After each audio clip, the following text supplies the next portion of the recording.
Muito bem, aqui professor Max Franco, diretor pedagógico educacional do Colégio Nossa Senhora de Sion.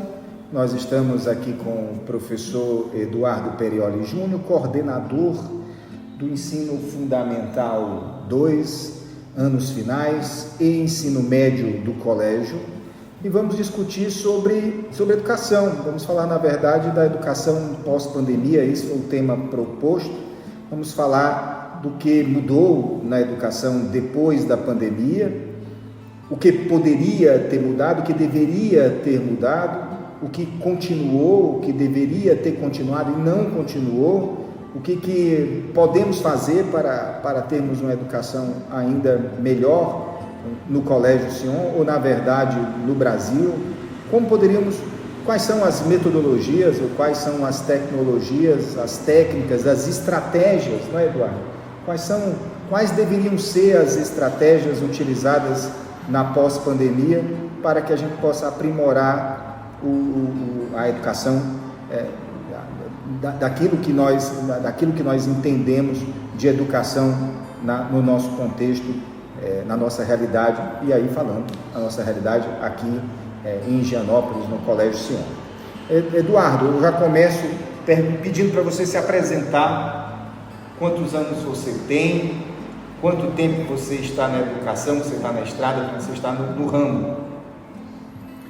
Olá a todos, eu sou o Eduardo, coordenador aqui do Colégio Sion, dos anos finais do ensino médio.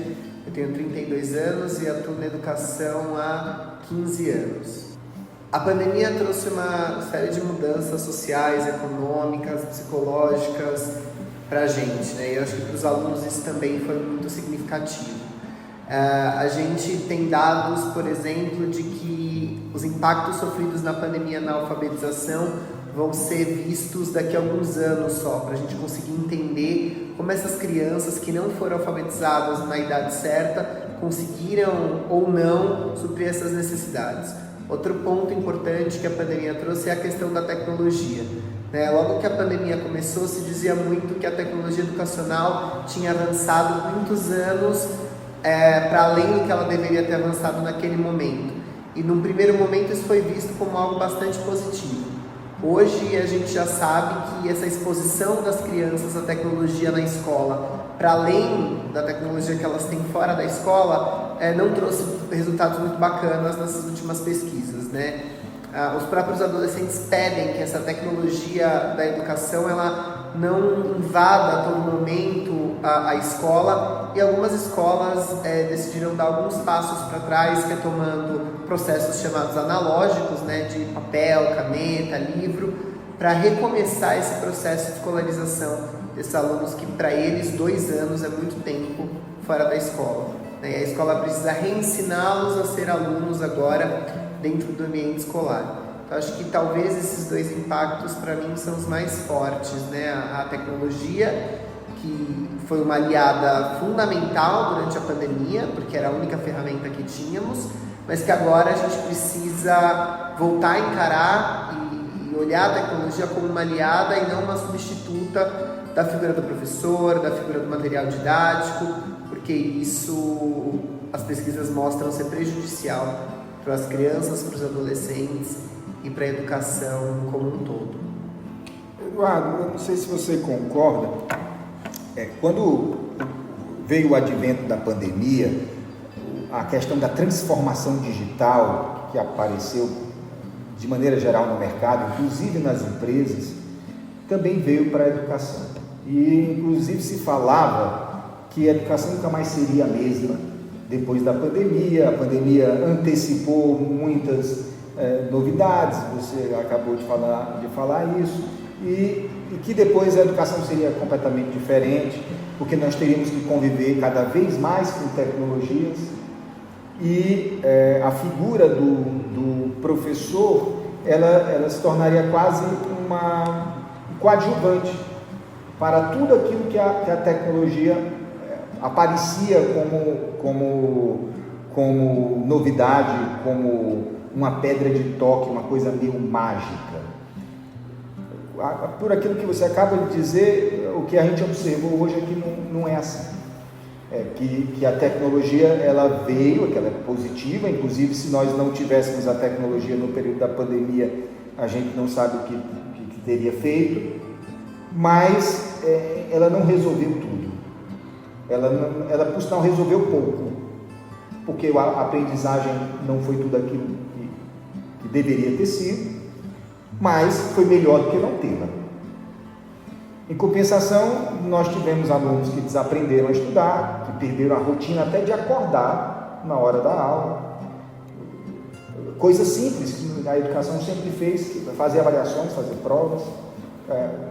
Parece que os alunos desaprenderam no período da pandemia. Poucas escolas souberam explorar a tecnologia de modo a fazer com que esses processos acontecessem de forma satisfatória. E nós hoje pagamos essa conta. Pela ONG Todos pela Educação, há recortes, há pesquisas que demonstram que nós vamos há um atraso de 10 anos para alguns grupos, principalmente quando falamos de algumas escolas públicas. A escola particular não tem um censo, não tem um estudo sobre isso, mas a gente pode dizer que alguns anos foram atrasados nesses 2 anos. Alguns alunos que tinham sido alfabetizados voltaram depois da pandemia sem estarem alfabetizados ou devidamente alfabetizados. O hábito de leitura, certos processos matemáticos, lógicos, também foram perdidos no período da pandemia. O aluno voltou, ele tinha colocado os pés na casa, quando voltaram da pandemia não estavam mais nem na calçada, houve um atraso. E o que hoje a escola deveria fazer para recuperar? Ou existe como recuperar, ou é daqui para frente? Olha, Max, eu acho que para a gente pensar nisso, uma das primeiras coisas que a gente tem que retomar em tudo que você falou, principalmente para pensar na tecnologia, é que a educação é uma ciência e é uma ciência humana, portanto ela é feita de pessoas. O professor e o aluno não podem perder o papel de protagonistas no processo de ensino-aprendizagem, e a tecnologia não pode ocupar esse lugar. Países que exportam modelos educacionais tecnológicos, eles exportaram muito para o Brasil, um exemplo aos Estados Unidos, coisas que não deram certo lá. E a gente acabou comprando essas ideias e, obviamente, elas também não deram certo aqui. Outro ponto importante é que, para falar de educação, a gente precisa ouvir os especialistas, a gente precisa ouvir a academia, o conhecimento científico produzido que vem de lá para entender esses processos. Porque a educação durante muito tempo, e a pandemia trouxe isso muito forte, foi feita de achismos. Aí eu penso que a gente precisa ouvir as pesquisas de psicologia da educação, de tecnologia da educação, de inclusão, para entender como esses processos se dão. Eu acho que existem processos possíveis para a gente retomar algumas coisas que a pandemia deixou, mas a gente precisa alinhar esses processos para o que vai acontecer daqui para frente, ou do final da pandemia para cá. Então, um passo importante dado por muitas escolas é começar a rever a presença da tecnologia dentro da escola, o quanto esses alunos estão expostos a ela, o quanto ela faz parte desse cotidiano educacional, saber separar esses processos e buscar a formação dos professores para trabalhar com essas novas demandas que não só por causa da pandemia, mas que o mundo globalizado traz para a educação. Então a gente precisa buscar isso. E muitas atitudes tomadas, como durante a pandemia ou agora, com relação, por exemplo, aos livros didáticos no estado de São Paulo, são decisões que não são pautadas em evidências científicas. E isso acaba, obviamente, dando resultados catastróficos. Essa substituição do professor, por exemplo, pela tecnologia, que se achou que ia acontecer no pós-pandemia, que a tecnologia ia tomar esse papel de protagonismo e tudo mais, já se dizia nos estudos mais sérios ou pelas academias que isso não ia acontecer. Países que tentaram fazer isso anteriormente já haviam falhado. Países que, por exemplo, dominam os rankings internacionais, na Europa, a Finlândia, ou na Ásia, a Coreia do Sul, Japão, Taiwan, Singapura e assim vai. Então, acho que a gente precisa olhar para isso, retomar essa figura do professor e a relação entre ele e o aluno, porque uma ciência humana é feita de pessoas e a gente precisa trabalhar nesses relacionamentos entre professor e aluno. O fato do aluno ter ficado em casa, não ter tido contato com os colegas, com os professores, a questão socioemocional, para mim, é uma das questões mais fortes que a gente precisa trabalhar no pós-pandemia. Porque uma pessoa ela só vai conseguir aprender e se desenvolver se ela estiver bem psicologicamente. Então a gente precisa investir nisso, em olhar para essas crianças que ficaram fora da escola, em olhar para esse como estudar, como se organizar. Porque de nada adianta a gente só pensar em retomar conteúdos ou aquilo que foi perdido em relação quantitativa e não pensar na qualidade disso, porque senão a gente vai só replicar a ideia de fracasso que já nos acompanha há tanto tempo. De fato, uma coisa que eu observo, não só como educador, mas também como pai, a pandemia foi horrorosa para o meu filho.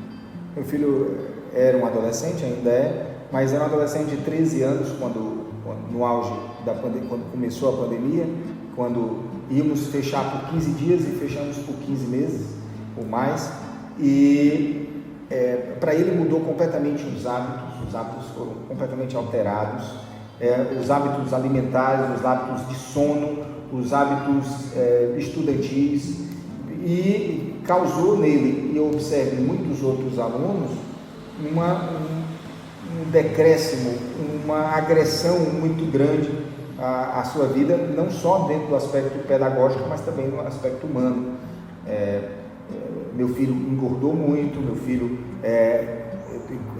criou hábitos que foram bastante perniciosos e saiu da pandemia em uma condição física, emocional, psicológica muito difícil, muito questionável. E só agora, algum tempo depois, conseguiu reconquistar alguns hábitos, e nós sabemos a importância dos hábitos para crianças e adolescentes, mas tenho certeza que isso deixou nele algumas lacunas. Como é que a gente poderia hoje, como pai ou como escola, preencher essas lacunas? Ou não tem como preencher mais essas lacunas? Daqui para frente e a gente não tem mais o que fazer. E aí eu lhe pergunto de forma bem factual. Existem alguns conteúdos que a gente não aprendeu direito, ou a escola não ensinou direito, ou o processo ensino-aprendizagem não aconteceu. E esses conhecimentos são pré-requisitos para outros. Por exemplo, vamos falar de análise sintática em língua portuguesa, análise morfossintática, a compreensão das palavras e das suas funções. Vamos falar de matemática, por exemplo, fração ou números negativos, que ele vai sempre precisar disso. Como é que a gente pode dar conta se essas cognições não aconteceram de forma a contento? E enquanto isso nós temos pais e sistemas educacionais e apostilas e livros preocupados com o conteúdo da 8ª série, quando ele ainda está arrastando alguma coisa, alguma lacuna da 5ª série. O que a gente faz? A escola volta, ou a escola atribui que eles aprenderam, ou a escola faz as duas coisas ao mesmo tempo? O que a escola deveria fazer? Escola e família, o que fazer para preencher essas lacunas? Bom, na minha visão são 2 pontos importantes e 2 pontos que nem sempre vão se cruzar. Primeiro, porque existem partes desse processo que durante a pandemia se responsabilizou a escola. Então, por exemplo, o aluno perdeu, o aluno não conseguiu, o aluno ficou perdido, ou criou novos hábitos, ou teve problemas. A gente tem que ser realista de que a escola não pode assumir todas essas responsabilidades. Os professores, eu fiquei muito triste durante a pandemia com tantos estudos que analisavam os alunos, mas não olhavam para os professores, porque os professores também passaram por tudo isso. Então, eu acho que esse é um ponto. A escola não pode abraçar todas essas responsabilidades. Em relação a conteúdo, as escolas elas deveriam, criar programas de recuperação e desenvolvimento dessas habilidades e competências. Porque, por exemplo, eu fui professor durante a pandemia, e eu posso dizer que todo o meu planejamento, tudo que eu tinha que fazer foi feito. Mas é claro que todas essas questões que você pontuou provavelmente fizeram com que alguns alunos não desenvolvessem tudo que eu consegui cumprir.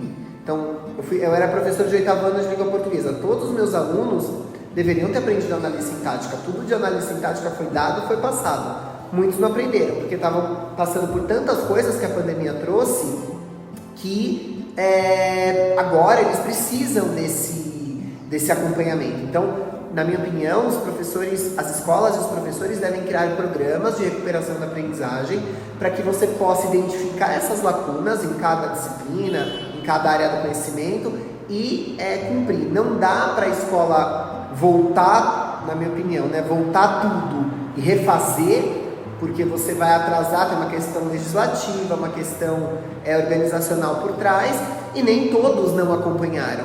Você tem parte desses alunos que conseguiram acompanhar, conseguiram se desenvolver. Então, acho que deve se olhar caso a caso e criar programas específicos de recuperação da aprendizagem, como muitas escolas fizeram, como fizemos aqui com os acompanhamentos, que a gente consiga fazer com que esse aluno, ao passo em que ele desenvolve novas habilidades, ele retome habilidades que ficaram frágeis.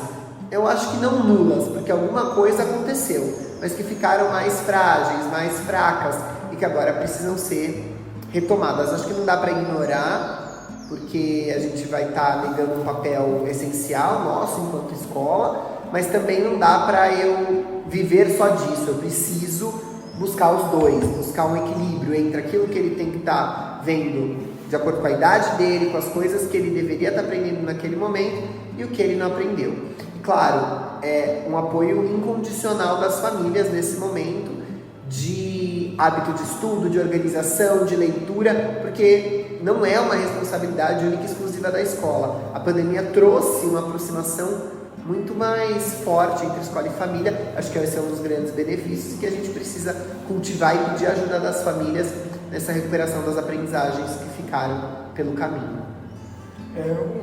Muito bem colocado, Eduardo. Eduardo, apresente-se para o nosso público. Nem sei se todo mundo sabe da sua formação, da sua atuação profissional.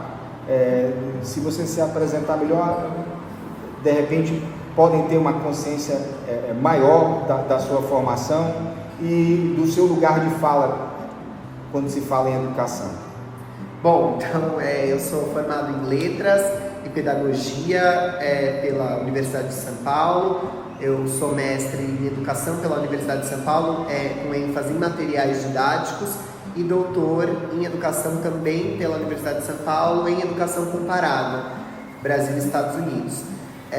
Também sou formado em Gestão Escolar pela USP e hoje atuo aqui no Colégio Sion e na USP como professor da Faculdade de Educação na área de Linguagem e Educação, especificamente Alfabetização e Metodologia do Ensino de Língua Portuguesa. Maravilha! Dá para ver pela sua formação e pela sua atuação que você tem lugar de fala, tem autoridade para falar de educação, por isso que eu quis que você se apresentasse. Nós temos discutido, já conversamos anteriormente sobre isso, sobre essa questão meio fetiche entre tecnologias e metodologias. Eu, por exemplo, ano passado, eu já tive em outras oportunidades, mas ano passado estive na Finlândia, e a impressão que nós tínhamos sobre esses países, Finlândia, Noruega, Dinamarca, que são países inquestionáveis quando se fala em educação, em IDH, em qualidade de vida, etc., mas a Finlândia agora, inclusive ela fez questão de noticiar isso, ela deu um passo atrás quando se fala em tecnologia.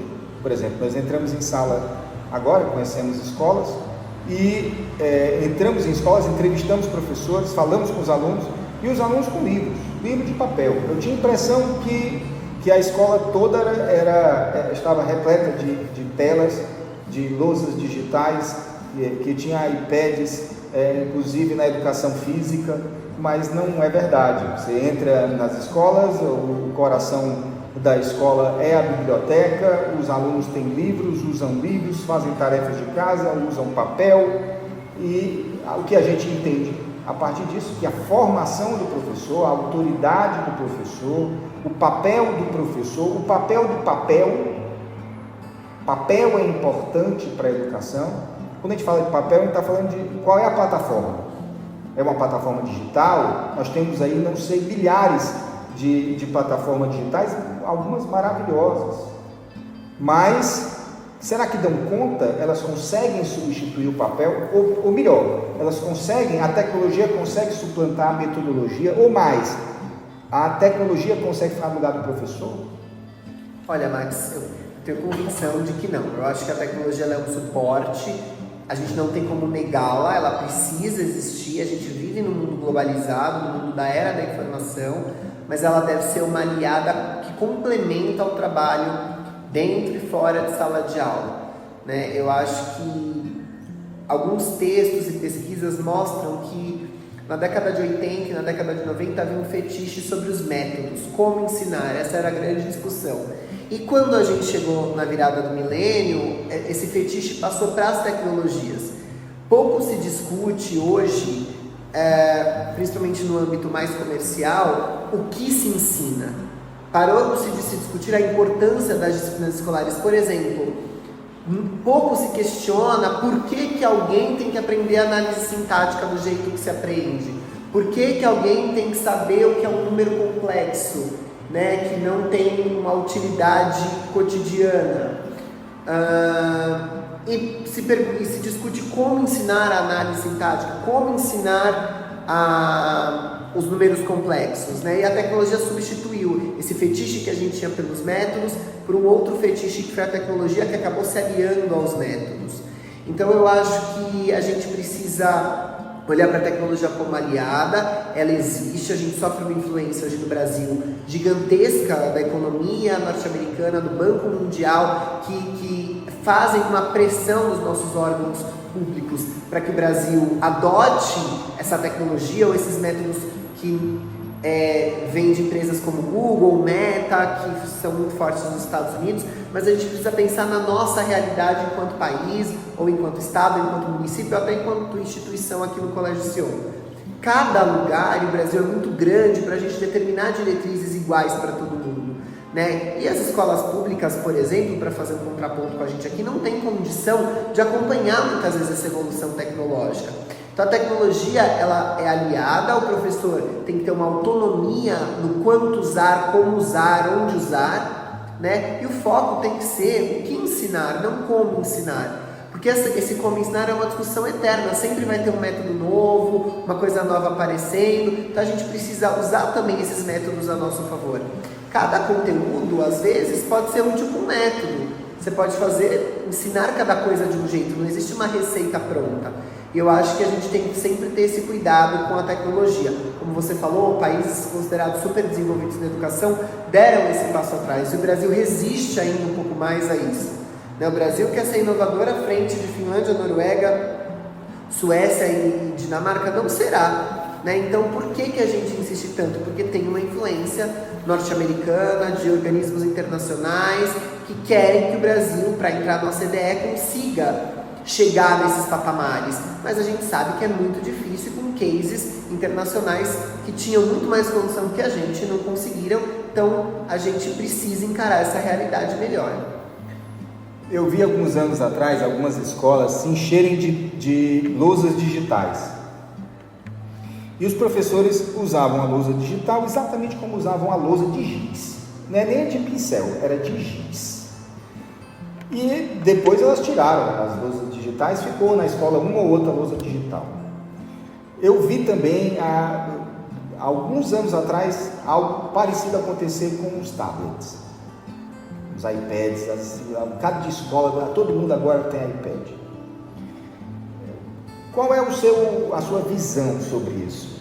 É algo assim tão importante que as escolas tenham essas tecnologias? Porque vamos pensar diferente.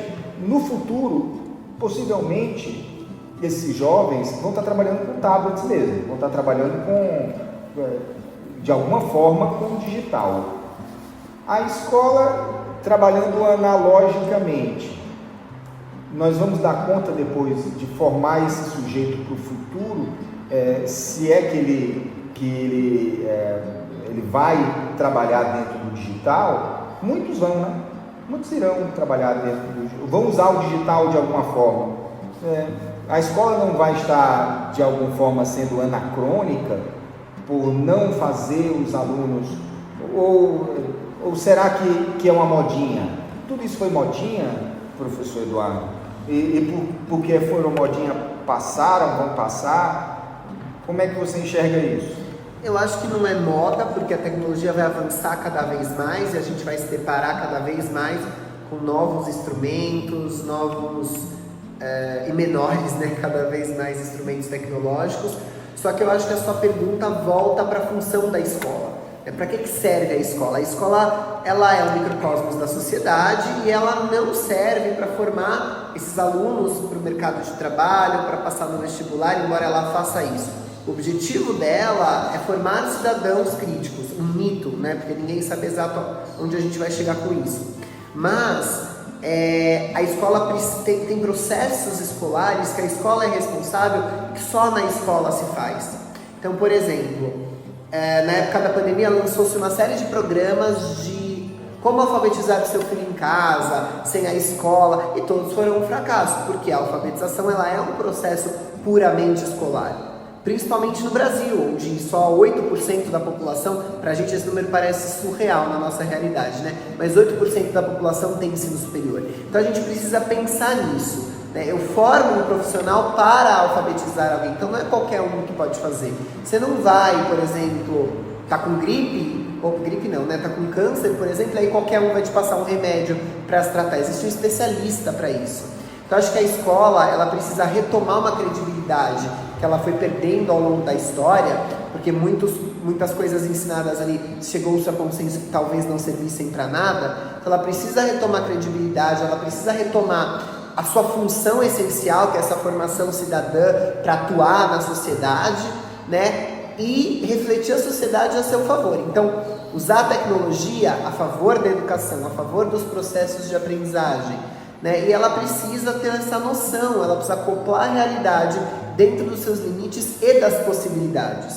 Ela não pode querer ser mais ou agregar mais do que ela pode. Ela tem limites, né? Então, outro exemplo, falando de leitura. No Brasil, a gente sabe que se um adolescente não ler Machado de Assis ou José de Alencar na escola, ele não vai ler fora da escola. Quantas famílias no Brasil têm esse hábito, sendo que se a gente pensar, 8% tem ensino superior. Então a gente precisa olhar para a escola com uma finalidade específica, com uma organização específica, com profissionais formados para atuar ali. Eu acho que é isso que está faltando no senso comum. Todo mundo pode falar de tudo. Obviamente, a gente vive num mundo, né, livre e democrático, porém, a gente tem que olhar para profissionais específicos da mesma maneira da educação, como a gente olha um médico, como a gente olha um advogado, porque é uma ciência que tem seus especialistas. Eu acho que aí a gente entra num embate grande de qual o papel da tecnologia. Né? Uma pessoa formada em sistemas de informação ou em ciência da computação, ela tem o conhecimento da tecnologia, mas será que isso basta para que ela vá para a escola implantar ou dar aula de algum processo tecnológico? Então acho que é isso que a gente precisa pensar. Eu não acho que a tecnologia vai embora ou que a gente vai conseguir se livrar dela, eu só acho que a gente tem que fazê-la caber dentro do nosso sistema educacional. E isso tem limites, porque, como eu falei, eu não acredito que a figura do professor seja substituível hoje, nos modelos que a gente tem, pela tecnologia. Eduardo, fala-se muito hoje do aluno protagonista. Agora, se o aluno for o protagonista, o professor é o quê? Pergunta difícil. Eu acho que é muito interessante como surge essa questão do aluno protagonista, né? Eu acho que existem dois protagonistas no processo de ensino e aprendizagem, o aluno e o professor. E eu não acho que isso seja algo dependente de uma metodologia. Na metodologia X o aluno está no centro, na metodologia Y o aluno está no centro. Acho que você precisa desses dois atores para que o processo aconteça, né? A gente fala muito de autonomia, desenvolver a autonomia dos alunos, eu concordo e deve ser desenvolvida, só que existem graus de autonomia de acordo com as idades, as faixas etárias, por exemplo. Que autonomia eu quero de um aluno de 4 anos, de 5 anos, de 10 anos, são crianças. A criança não tem toda a sua capacidade cognitiva formada, capacidade linguística, então o professor é um ator muito importante dentro desse processo. Hoje a gente não é mais o dono da informação, do saber. Se você quiser saber em que ano nasceu alguém, em que ano aconteceu tal guerra, você vai no Google e o aluno descobre na hora. Mas a gente precisa ensinar o aluno a mediar essa informação, a filtrar essa informação, a entender como interpretar essa informação. Nosso papel mudou ao longo dos anos, principalmente com o avanço da tecnologia. Mas ainda é importante que o professor faça esse papel de situar o aluno no seu próprio saber. O aluno é o protagonista da sua própria jornada, como cada pessoa é protagonista da sua jornada, independente de estar na educação ou não. Mas o professor funciona como uma espécie de guia, como uma espécie de mediador desse saber. E isso o faz também protagonista do processo de aprendizagem, porque ele vai ajudar esse aluno, talvez co-protagonista, né? Eles estão juntos nesse processo. Porque a pandemia nos provou que sem a figura do professor, a gente tende a chegar num aluno que não desenvolve autonomia. O professor vai ajudá-lo, ensiná-lo a ser autônomo. Então a gente precisa dessas duas figuras em consonância para as coisas funcionarem.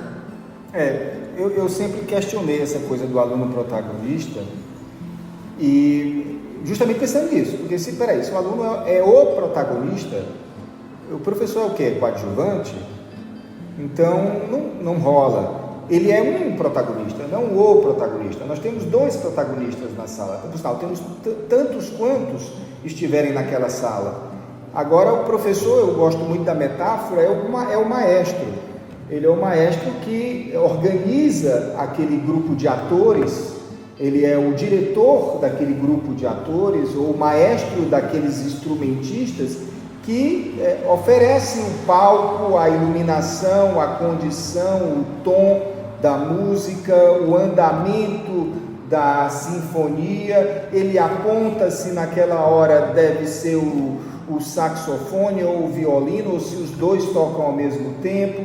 Ele vai organizar essa orquestra que está acontecendo em sala de aula, e é a figura central. Eu não sei se eu devo dizer que é a figura principal, mas é a figura central desse processo, porque é a relação da educação mais antiga que existe, a relação de um professor e de um aluno, de um mentor e de um mentorado, de um guia e de um guiado. Eu não quero dizer com isso que o aluno não possa saber mais do que o professor em um determinado conhecimento. Pode, inclusive. Acontece muito hoje, o aluno gosta tanto de Segunda Guerra Mundial que ele estudou aquilo, pesquisou, assistiu filmes, e pode ser que o professor de história não chegue àquele nível de detalhe sobre a coisa, mas isso não faz com que isso retire ou que isso arranhe de alguma forma a autoridade do professor em sala de aula naquele processo. Ele ainda é a figura central da sala, que inclusive vai oferecer o palco, vai oferecer a luz, vai oferecer o time para que aquele aluno possa dizer aquilo que ele sabe sobre a Segunda Guerra Mundial. E talvez ele saiba da informação, mas não tenha uma visão crítica sobre aquilo. Quem sabe ele tem a informação, mas é incapaz de fazer alguns links importantes. Talvez ele saiba da informação, mas não saiba o efeito causa-consequência daquilo. E o professor vai poder oferecer, ele tem uma peça do quebra-cabeça, mas ele não tem o quebra-cabeça inteiro. Também o professor não tem o quebra-cabeça inteiro, mas por ofício ele deve ter uma visão maior. Ele tem a big picture, talvez não tenha todos os detalhes, todos os megapixels daquela big picture, mas ele tem uma condição de enxergar e fazer alguns links que são muito importantes. E isso é muito, muito interessante quando se fala em educação, é essa possibilidade de oferecer uma visão maior, de um aprofundamento sobre aquele conhecimento. Agora, algumas escolas, algumas tendências caíram um pouco nessa esparrela, na verdade, do aluno protagonista, inclusive a coisa das metodologias ativas que nós estávamos discutindo muito recentemente, que são maravilhosas, metodologias ativas, mas que por falta de boa aplicação, de uma aplicação com bom senso, elas podem ter causado um efeito nocivo, prejudicial, negativo, porque não é porque a aula foi com metodologia ativa que ela obrigatoriamente foi uma aula melhor. Nós todos tivemos professores tradicionais, extremamente expositivos, mas que nos deram aulas que a gente não se esqueceu até hoje. E podemos ter professores moderninhos que utilizam em sala de aula invertida, PBL, storytelling, gamificação, cultura maker, pode trazer toda a sopa de letrinhas das metodologias ativas e não obrigatoriamente entrega uma boa aula. Qual é a sua visão sobre isso? Eu acho que independente da metodologia, seja ela ativa ou seja uma aula expositiva tradicional, se você não souber fazer bem, você vai falhar, né? Então, e para qualquer método, você precisa de base, de formação. A gente sabe hoje que a formação inicial dos docentes não contempla muitas vezes essas novas metodologias. E aí tem um problema sério, porque ele vai para a sala de aula sem saber aplicar. Por isso é fundamental uma formação continuada que dê conta de apresentar e formar esses professores para usar direito e adequadamente essas novas metodologias. Eu acho que é importante a gente salientar que a gente tem um sistema educacional já muito antigo que alguns autores chamam do único melhor possível, né? É engraçado esse jogo de palavras, porque quando se decidiu que ia ser seriado por idade, que ia ser uma gradação de conteúdos, quando isso é decidido, né, é o que dá para fazer naquele momento e não se pensou em fazer diferente. Então a gente tem um sistema que é assim, que sempre colocou o professor como uma figura essencial no processo de ensino-aprendizagem e está enraizado. Você desfazer isso é muito difícil. Eu acho que as novas metodologias, elas aparecem numa ideia de que é preciso mudar, é preciso refazer, porque você falou dos nossos professores, mas nós, quando éramos adolescentes, aguentávamos nem tanto, mas ficar 40 minutos ouvindo alguém falar na nossa frente, escrever. Hoje as crianças não aguentam mais, essa nova geração, ela está na era da tecnologia, do imediatismo, como eu falei, a informação está na ponta dos dedos deles, eles não precisam ouvir alguém falar uma data ou quem foi alguém. Então acho que a gente precisa rever isso, né? Se você quer usar uma nova metodologia, uma metodologia das chamadas ativas, você precisa saber, você precisa se formar para isso. Alguém precisa te ensinar a fazer isso, né? O professor entrando no papel de aluno de novo. Então acho que isso é muito forte, né? E que quando uma nova tendência surge, ou uma nova discussão metodológica surge, tende-se a ter que oposicionar isso a alguma coisa. Então, quando as metodologias, para muita gente, a metodologia ativa é o oposto de uma aula expositiva, portanto, a aula expositiva é ruim, a metodologia ativa é boa. Mas é como você falou, tem que saber usar, tem que saber fazer, tem o momento certo, porque tem horas e alguns objetos do conhecimento, alguns conteúdos, que tem que ser falado, tem que ser na lousa, não dá para fazer nada muito diferente do que se está acostumado. Então eu acho que a gente tem que ir por aí, olhar esse sistema como um sistema falho e que essas novas perspectivas elas vêm para corrigir um pouco esse processo, mas que a gente não pode esquecer em qual sistema a gente está e que ele não vai mudar de um dia para o outro só porque surgiu alguma coisa nova. E sabe uma coisa simpática? Como é que eu interpreto as metodologias ativas? É mais ou menos como o cinto de utilidades do Batman. O cinto de utilidades do Batman, ele vai ter um aparelho, um recurso tecnológico para cada desafio que se apresenta. Se ele precisa de uma corda, tem uma corda. E eu me lembro da década de 60, eu não estava vivo, mas eu assisti reprises daquele Batman da televisão, do seriado, que era muito engraçado, era um Batman cômico, tinha um Coringa que ficou famoso. E o Batman, ele tinha que entrar no mar surfando e para poder capturar o Coringa. Imagina que cena. E ele botou calção de surfista e tal, e entrou no mar, só que apareceu um tubarão, e ele tinha no cinto de utilidade um bate-repelente de tubarão. Veja só a criatividade, né? A capacidade de recursos que tem o cinto de utilidades do Batman. É assim que eu vejo as metodologias ativas. Eu tenho um blend, por isso que se fala de blended education, né, que se fala de ensino híbrido, que me faz ter vários aparelhos. Então, se eu quiser gamificar essa aula, eu gamifico. Se eu quiser torná-la maker, eu a torno maker. Se eu quiser trazer uma história para ilustrar, eu trago uma história. Se eu quiser apresentar um problema, eu faço um exercício qualquer de PBL. Se eu quiser que o aluno reforce aquele conteúdo usando um outro recurso, eu posso pedir uma sala de aula invertida, por exemplo, com um filme, com um vídeo, com um podcast como esse. Então, eu tenho vários recursos no meu cinto, para poder tornar a minha aula mais rica. Mas um recurso que não pode deixar de ser utilizado é a aula expositiva. A gente endemoniou, satanizou, demonizou a aula expositiva como sendo algo que um professor que dá aula expositiva é um professor retrógrado, ultrapassado, conservador, não sei o quê. E isso não é verdade, porque nós tivemos grandes aulas com grandes professores que foram professores puramente expositivos. O problema é ter apenas a aula expositiva. Da mesma forma que se eu gamificar todas as aulas, é um saco. O aluno vai dizer de novo, professor, Kahoot de novo, por exemplo. Então, nem tanto, nem tão pouco, eu posso ampliar, ou posso aprofundar, ou distribuir melhor a minha aula, se eu utilizar diversos métodos. Agora, um dos métodos, e um método que não se questiona, é o método expositivo.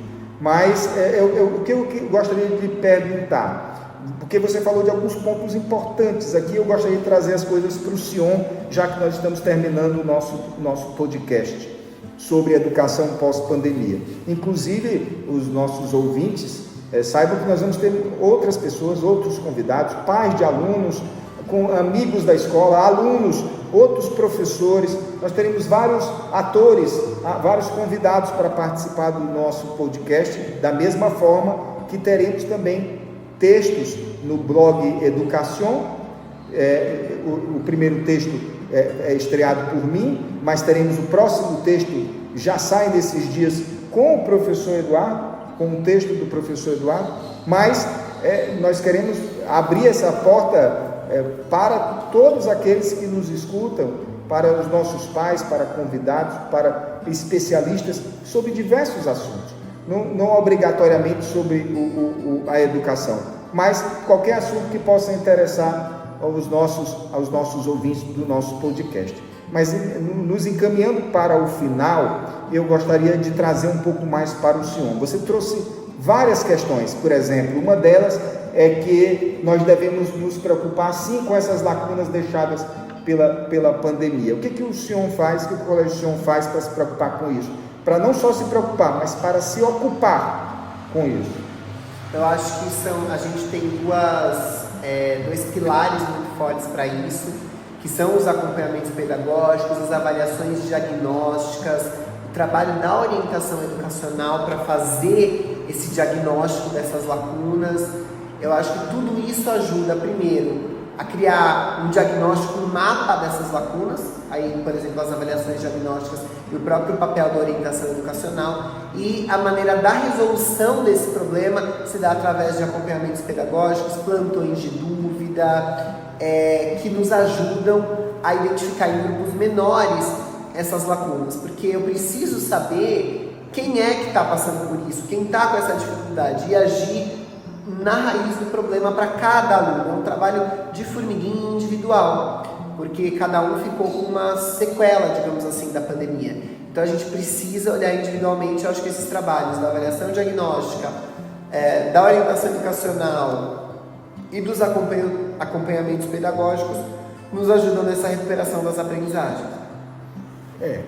Sem dúvida. E tem outro ponto também.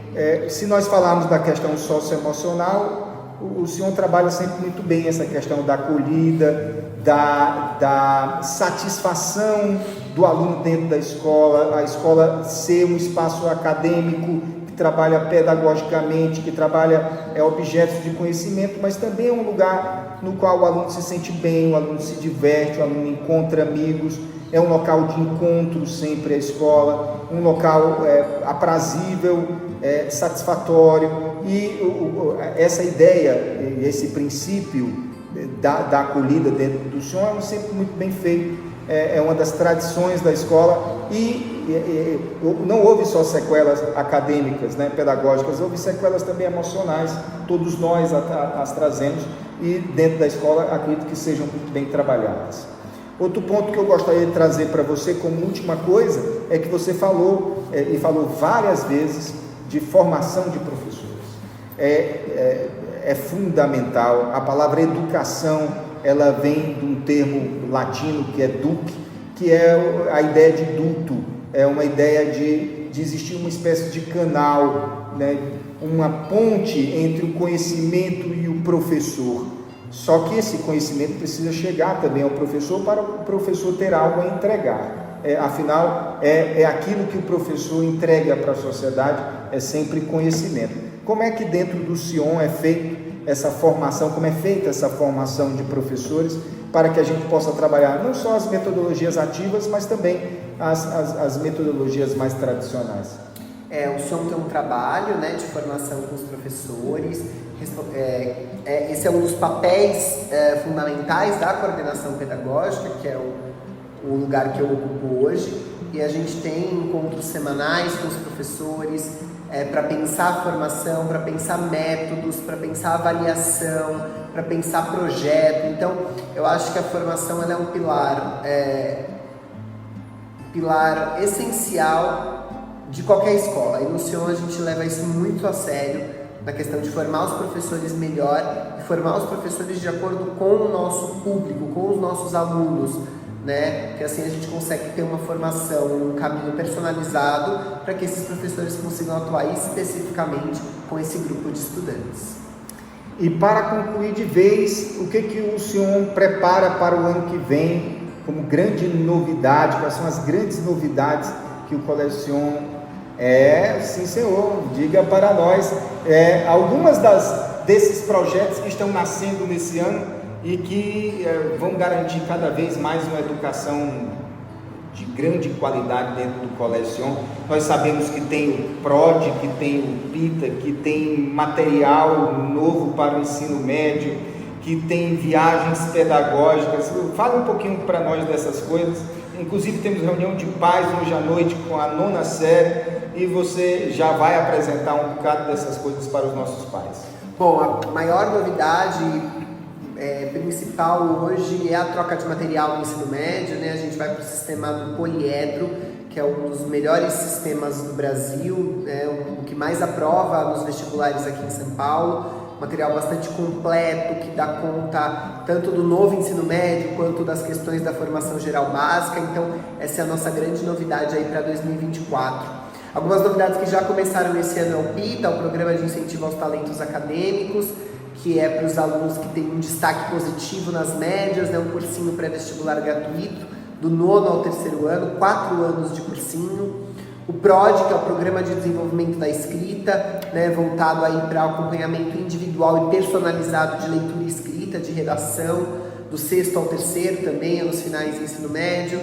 As viagens pedagógicas, a gente vai aumentar a frequência, né, das viagens pedagógicas e dos estudos do meio em 2024, com uma por bimestre, revisando meio período integral e até de dormir fora. Então a gente está aí com uma série de novidades para reforçar a questão acadêmica, pedagógica do colégio e unir toda essa inovação pedagógica acadêmica que a gente está buscando, trazendo para o colégio, com essa tradição da acolhida, do olhar individualizado, do olhar ao cuidado com os estudantes. Eu acredito que isso faz a escola melhor, faz a escola a melhor dessa união entre o pedagógico, o acadêmico e o socioemocional.